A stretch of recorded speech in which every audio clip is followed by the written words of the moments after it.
Debati mbi xhamin qendrore në Prishtinë është rihapur së fundmi dhe dilemat kryesore sillen nëse projekti fitues i konkursit të Bashkësisë Islame të Kosovës përkon me planin urbanistik të lagjes Dardania dhe nëse pamja e kësaj xhamie duhet të jetë ndryshe, duke alëduar se ajo ngjason më shumë arkitekturës otomane.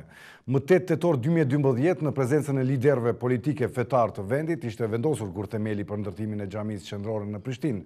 Disa qytetarë të Prishtinës kanë iniciuar një peticion për të kundërshtuar ndërtimin e xhamisë sipas modelit të përzgjedhur nga BIKU. Ata në shkresën dërguar BIKut dhe komunës kanë deklaruar se janë për ndërtim të xhamisë, mirëpo kanë kërkuar që objekti të jetë modern. Ndërsa kryetari i Prishtinës Shpend Ahmeti në një postim në Facebook ka bërë të ditur se xhamia në kryeqytet do të ndërtohet. Sido që të jetë, kam ftuar sonte në studio për të diskutuar rreth kësaj çështjeje zotin Mustaf Bajrami, doktor i shkencave islame, dhe zotin Arbër Sadiki, nënshkrues i peticionit. Mirë se erdhët. Doktor Misarot. Po filloj nga ana e djathtë, me lejen tuaj, doktor. Patjetër, kam leje. Pse bash tash, zoti Sadiki, po aktualizohet kjo temë? Kjo temë nuk po aktualizohet prej nesh. Kjo temë po aktualizohet prej BIKut, i cili tash këmbgul në marrjen e lejes ndërtimore dhe me rihapjen e kësaj teme, e cila nuk është se ka qenë e mbyllur, por nuk ka qenë kaq aktuale. Unë personalisht disa herë kam shkruar, kam reaguar edhe nëpër gazeta dytore edhe nëpër media të ndryshme rreth modelit jo të mirë që e kanë zgjedhur për jo vetëm projektin final, por edhe procedurën që kanë ndjek gjatë kësaj. Se ju e thatë pak më ardhur, ndoshta kisha dashur të bëni një përmirësim, e thatë projekti fitues. Ai nuk është projekti fitues i konkursit. Konkursi ka përfunduar pa fitues. Janë përzgjedh dy projekte të barabarta të vendit dytë. Vendi i parë nuk është ndarë sepse sipas jurisë kanë menduar se nuk ka projekt kredibil për të zgjedhur si vend i parë. Dhe zakonisht në praktikën arkitekturore, meqenëse unë jam arkitekt me profesion, kur konkurset përfundojnë pa vend parë, atë nënkuptohet që ai konkurs. Po zgjedhja është bërë, zoti Sadiki. Zgjedhja tashmë është bërë, nuk dihet se prej kujt, prej njërit dhe prej dy varianteve që e kanë fituar vendin e dytë. E që fatkeqësisht nëse më lëni 2 minuta kohën, do ta kisha elaboruar shumë shpejt se si ka rrjedh komplet procesi. Ju e dini që diku në vitin 2012 është hap, në fund vitit 2012 është hap konkursi për xhaminë e madhe. Dhe me thonë drejtën, gjithë komuniteti i arkitektëve ka qenë jashtëzakonisht i entuziazmuar për rrugën e mirë që e ka zgjedh Bashkia Islame në momentin që ka vendosur me bë konkurs arkitektonik ndërkombëtar. Edhe hapi i parë është bërë shumë i mirë. Dosja konkursit ndërkombëtar ka qenë një dosje ndër më të mirat në historinë e organizimit konkurseve arkitektonike në Kosovë, sepse edhe nuk realizon shumë. Mirë, po hapat e mëpastajme kanë qenë absolutisht degradim i gjithë atij hapi të parë i cili është bërë mirë. Çka ka ndodhur? Menjëherë pas hapjes konkursit, ju e dini janë lajmëruar diku më shumë se 140 projekte, tek cilët ka pas jashtëzakonisht projekte kvalitative. Ka përfunduar siç ka përfunduar me këtë modelin cilin po na ofrojnë sot. Absolutisht është e pakuptimt me punu 140 studio prej diku rreth 40 vendeve të botës për atë konkurs, me sjell projekte aq kvalitative, edhe në fund me përfundu me një projekt i cili të jemi shumë të sinqert, është projekt i cili përpost që është arkitekturë diku e klasicizmit otoman që i themi na, që është këtu e 500 vjet më mbrapa. Përveç tjera është edhe një projekt që ka pas vite para se të shpallet konkursi që është sill nëpër sirtarët e Bashkisë Islame. Unë këtu kisha dashur vetëm një argument të shkurt, po që domethënë. Unë thash se konkursi është hap me 10-12 2012. Ja ku është këtu deklarata, cilën zoti Tërnava një muaj më herët, me 25/9/2012, për një media bosnjake në detale e përshkruan projektin i cili sot po na plasohet si fitues. Në Kosovë po ndërtohet xhamia më e madhe në Ballkan, këtu poshtë përshkruhet me 6 minare, me 50 kupolla, me absolutisht ky variant i cili që është sot. Shumica e kolegëve kur është hap ekspozita, apo aludojmë që është bërë një proces absolutisht fars. me të cilin këta veç kanë pas projekte dhe pastaj kanë organizu konkurse për të bo sikur që na po bëjmë një proces si që bëm bota, a përfundimi është ai i cili se bëm bota. Unë kam marrë këtu edhe shumë projekte të cilat janë realizu ndërkohë në cilat na kishin nderu po të kishin fillu me. 82-shin në Visoko është xhamia e cila ka marrë çmimin më të madh për arkitekturën islamike, që është çmimi Aga Khan. Kjo mendoni që është më moderne se çfarë do të thotë? Absolutisht, në 82-shin. E qartë. Që xhamia që është ndërtu sfundmi në Rijek. Është hap para shumë pak vitesh. Janë një xhami tjetër e cila është ndërtu në Stamboll. Gjithashtu ka marrë çmimin Aga Khan. Ne nuk jemi kundër arkitektëve turq, as nuk ka për neve lidhje absolutisht kombësia. Për neve ka rëndësi produkti arkitekturor. Absolutisht po të hysh brenda janë shumë xhami. Bile nëse Bashkia Islame është e interesuar që tregoj edhe hapjen e saj ndaj trive, ndaj gjithkujt, ashtu edhe siç duhet të jetë feja, duhet t'japin mundësi edhe përmes hapësirës arkitektonike me manifestu një hapësirë bashkëkohore. Jo të kthehemi ne në për hapësira cilat janë ndërtu këtu 500 vjet. Përmendet shpesh, mbrëmën dëgjova me një emision, nuk di se ku, ne po bëjmë këtë përnder se është stili i Mimar Sinanit, Mimar Sinani presupozohet se ka qenë shqiptar, ne po ndërtojmë Mimar Sinani. Po nderojmë. Vetëm edhe këtë. Mimar Sinani ne nuk e nderojmë nëse bëjmë diçka që ai ka bërë para 500 vjetëve. Mimar Sinani ka qenë Mimar Sinan se për kohën ka qenë novator. Edhe ai do gëzohej po të shohim që ne po bëjmë një projekt novator. Atëherë do ta nderojmë ata. Jo duke riprodhuar veprat që ai ka bërë këtu. Me rëndësi kundër xhamisë nuk jeni. Kundër xhamisë absolutisht jo. Ne kam thënë publikisht në për shumë gazeta që as nuk duhet diskutohet nevoja për një xhami të madhe në Prishtinë. Doktor, si e komentoni këtë çfarë tha zoti Sadiki? Fillimisht dua ta shpreh mendimin tim shumë qartë. Dhe bindjen time se rihapja e kësaj teme rreth xhamisë qendrore në Prishtinë, sipas mendimit tim dhe sipas gjithë asaj që rrjedhi pas paraqitjes së peticionit, më duket se është për një konsum të brendshëm, për të shërbyer një rrymë politike, mendoj se është fjala për vetvendosjen, si një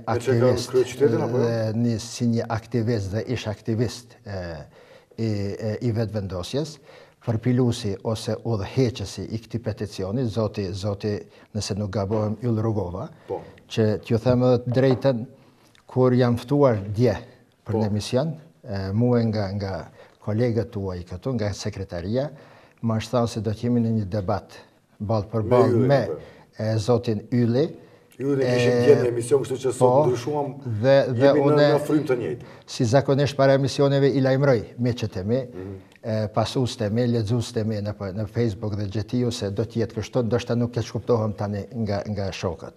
Sido që të jetë, ky peticion mendoj se është peticion tendencios, që edhe zbulon diçka të re, edhe fsheh në prapasken diçka nga e kaluara.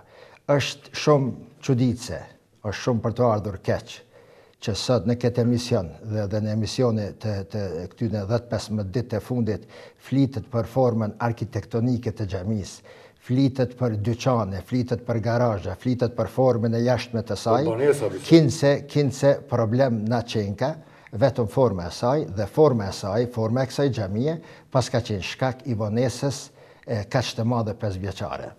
Unë nuk di si të gjej fjalë modeste, të buta, karshi komunës e Prishtinës, por sinqerisht është turp me plot kuptimin e fjalës, ti zhgënjen qytetarët e Prishtinës me pritjet e kësaj xhamie, që siç e përmendi edhe zotëriu, mbram në një emision e shikoja si përfaqësuesi i komunës me një bosqeshje kështu disi aspekte hieshme e ndjente vetin superior karshit të tjerëve, kur këta i paraqishin problemet, i paraqishin pengesat, i paraqishin pastaj dëshirat e tyre të Bashkisë Islame të qytetarëve të Kosovës, dhe ai si një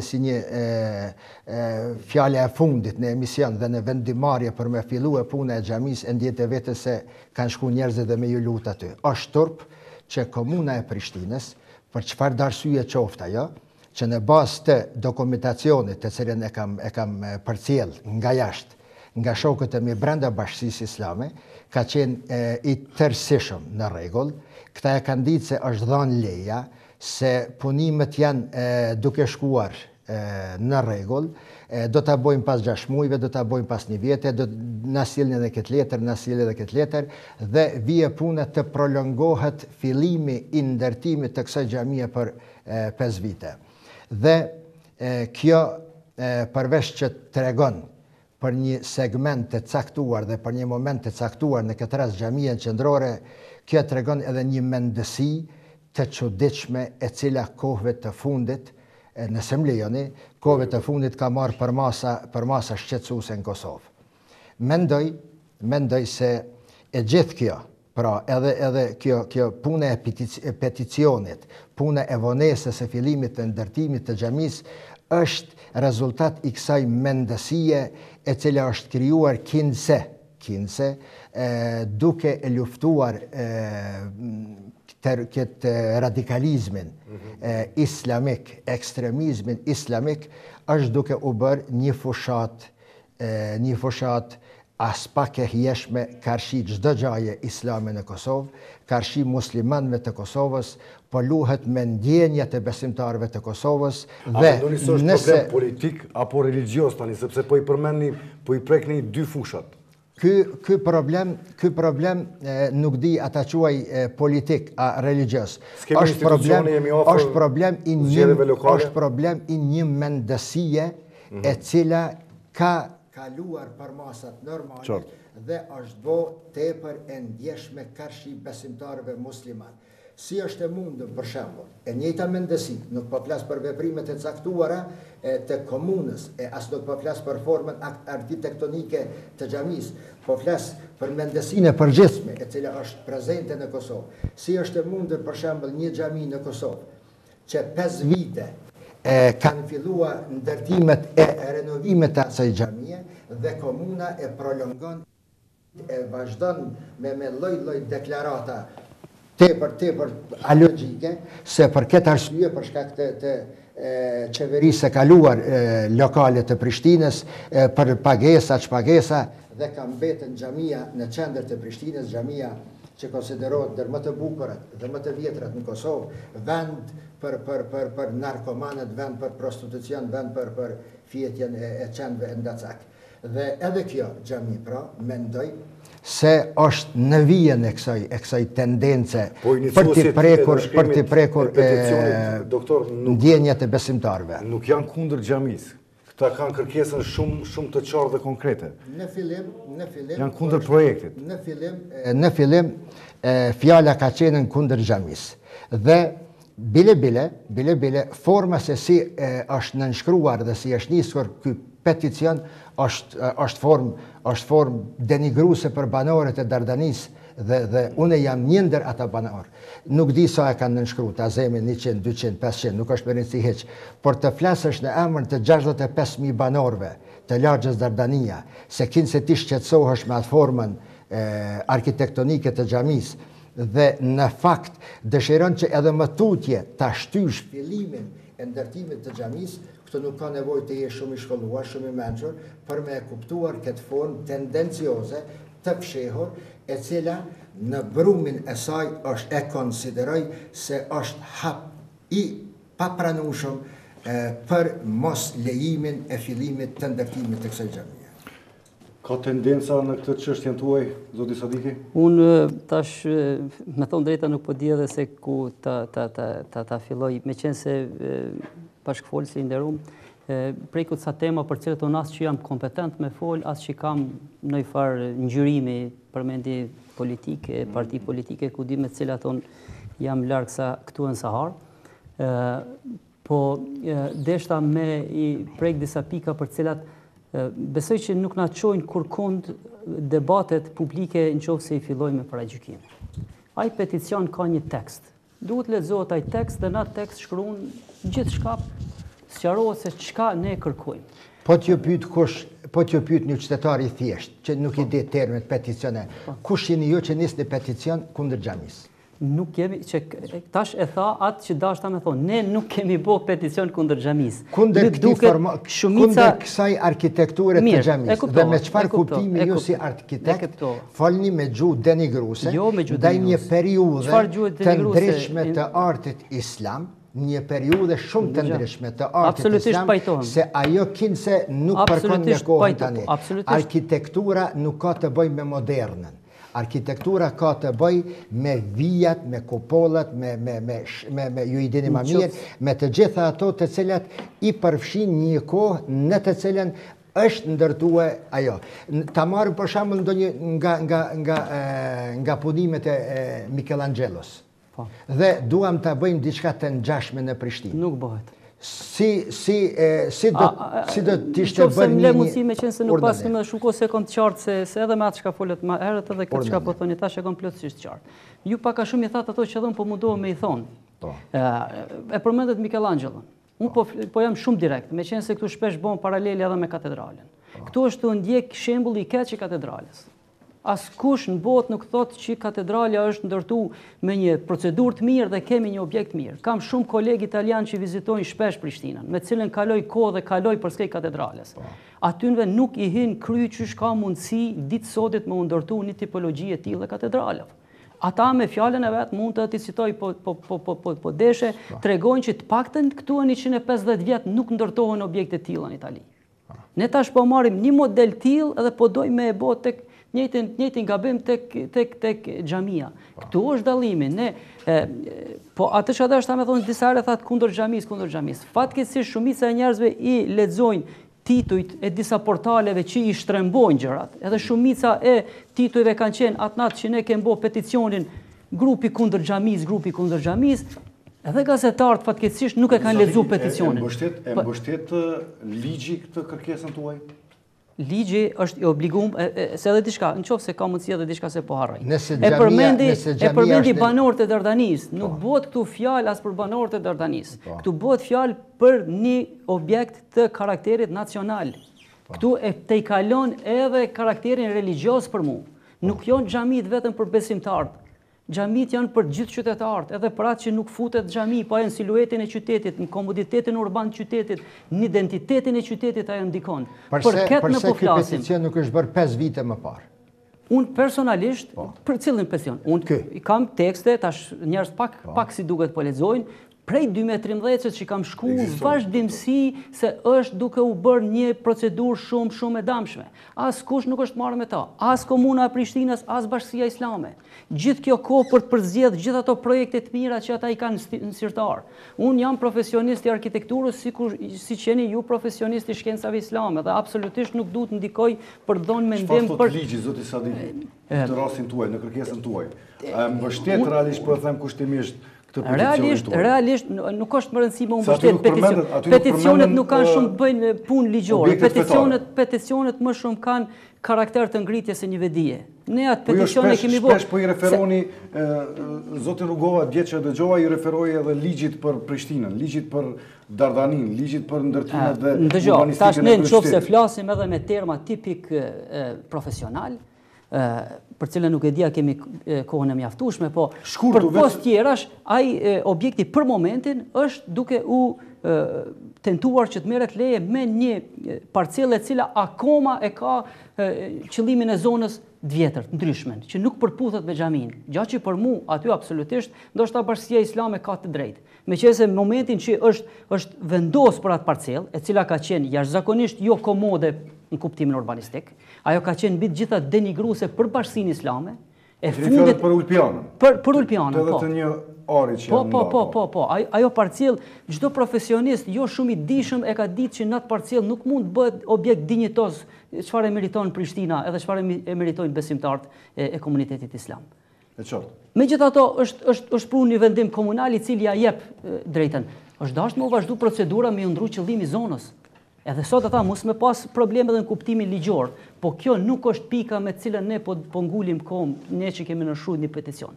Ne po ngulim kohë te identiteti arkitekturor i objektit, i cili përveç tjera, unë u argumentoj sot dhe gjithë ditën, që ai objekt nuk është fare i projektuar për atë lokacion.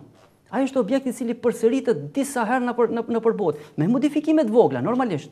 Po, jashtëzakonisht dhunshëm në raport me parcelën, edhe në kuptimin fizik. A dini ju që aty çfarë na pengon? Ne kemi për obligim me momentin që hapësira, për cilën ne kemi studiu, edhe për cilën arkitektura merret me hapësirën, momentin që nuk trajtohet si duhet, ne kemi për obligim me regu. Çka po du me thonë? Me që xhami, qofse me një analizë shkurt me apo, 8.000 persona cilët deri në 10.000 që munden me kry lutjet aty. Momentin që dalin prej asaj xhami, ku dalin? Nuk kanë as minimumin e hapësirës publike në cilën ata munden me dalë. A kanë absolutisht plot variante cilët e japin këtë mundësi. Japin mundësi shumë më të mira, që në momentin ne e dimë cila është tradita, se shpesh po na anatemojnë, po tentojnë me na grupu me një farë diçkaj, edhe veç ta kryej që këtë 1 minutë, nëse ka mundësi, edhe mos më na lën mundësinë me u shpreh. Ne vetë i dimë rritet cilat janë, si i përkasim shumica çati besimi. Kur dilet prej Bajramit është rend para xhamis me bo Bajram, me ne 2 minuta mish, ku e bën çat ritual aty? S'ki mundësi. Momentin që del prej xhamis del në rrugë. A i gjujnë pa dhënë kurfar arsyetimi një mori projektesh cilë ti mundësojnë krejt këto kvalitete. Kemi shumë qarë kohën, kemi shumë kufizuar, doktor, lutëm për fund. Ka përsteni gjitha të çfarë keni në kokë tani se foli gjatë, zotë Sadiki? Puna qëlemisht është bukë konfuze kështu. Me një anë kërkohet peticion për ndryshimin e arkitekturës së xhamisë. Në anën tjetër, komuna me arsyetimet e veta nuk e fillon ndërtimin e xhamisë. Në anën tjetër dalin pastaj deklarata nga nënshkruesit e peticionit, që tash veç po e dëgjojmë, se ne nuk jemi kundër xhamisë, por ne jemi vetëm për vendin se nuk është i përshtatshëm, pamjen, puna e Bajramit, të gjitha këto. Unë nuk dua të lëshohem as në detajet e veprimtarisë teknike në lidhje me xhamin qendrore të Bashkisë Islame, as të komunës, as të arkitekturës së xhamisë. Këto nuk më përkasin mua. Ajo që mua më vret është zhagitja kaq e madhe 5 vjeçare e ndërtimit të xhamisë. Nëse pas kështqen forma e jashtme e xhamisë pengesë për komunën që ta ndalon fillimin e ndërtimit të xhamisë, pse nuk kanë dalë me deklarata se ne për këtë arsye po e ndalojmë. Komuna thët diçka tjetër. E dëgjojmë pastaj kreun e Bashkisë Islame të Kosovës se thot ne i kemi përgatitur të gjitha dokumentacionet, çdo gjë ka qenë në rregull, na janë dhënë sinjale se ne paraforcisht nga letrat të cilat i kemi lexuar mund të fillojmë ndërtimin e xhamisë dhe ndërtimi i xhamisë nuk fillon. Çka të themi ne qytetarët e thjeshtë të këtij vendi?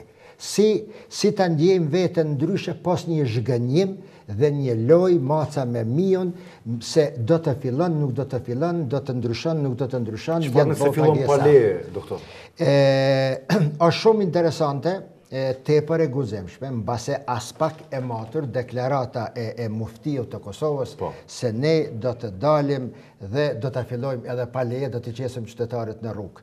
Unë mendoj se kjo deklarat do të mirë serioze dhe është një shkak dhe një arsye e mjaftueshme që vetë punonjësit e Bashkisë Islame brenda të kërkojnë dorëheqjen e tij, si nxit qytetarët, apo si përgatit për nxitjet e tilla, dhe aq më keq kur prejudikon se dikush nga të pranishme do të shkon kurban, do të vritet aty dhe kurban e konsideron, dëshiron të jetë kurbani i parë për xhami. Edhe këto janë për konsum të brendshëm. Komuna e Prishtinës, zotëri, komuna e Prishtinës do të merr këtë çështje me seriozitetin më të madh. Nuk duhet të luaj për qëllimet e veta politike, dhe kjo është pjuro politike, me ndërtimin e xhamisë, ta prolongoj deri në këtë kohë, pastaj ti inicoj nëpërmes mashave dhe nëpërmes njerëzve që i kanë në terren, se tani është puna e peticionit, por të ulet, të vendos, të jep lejen dhe të fillon ndërtimi i xhamisë para se qytetarët për një me të vinë në një pozitë ku nuk kanë mbrapa se ka të shkojnë. Do t'ju ngelen borxh, patjetër, sepse kohën e kemi super të kufizuar që kemi të ndarë, po ju thënë publikisht që po ju mbetën borxh, po gjithsesi i tham ato çfarë patëm për t'i thënë. Me shumë kënaqësi do i themi të gjitha. Do t'i themi të gjitha herën tjetër. Ju lutem, faleminderit shumë që ishit në studio. Ishte kënaqësi të kem këta dy personazhe në studio, shumë karizmatik natyrisht dhe gjithë me ato mendimet e tyre të veta. Ndërkësh ne vazhdojmë programin me një blog marketingu, kthehemi shumë shpejt në studio për të vazhduar me programin ashtu siç e kemi planifikuar për natën e sotme.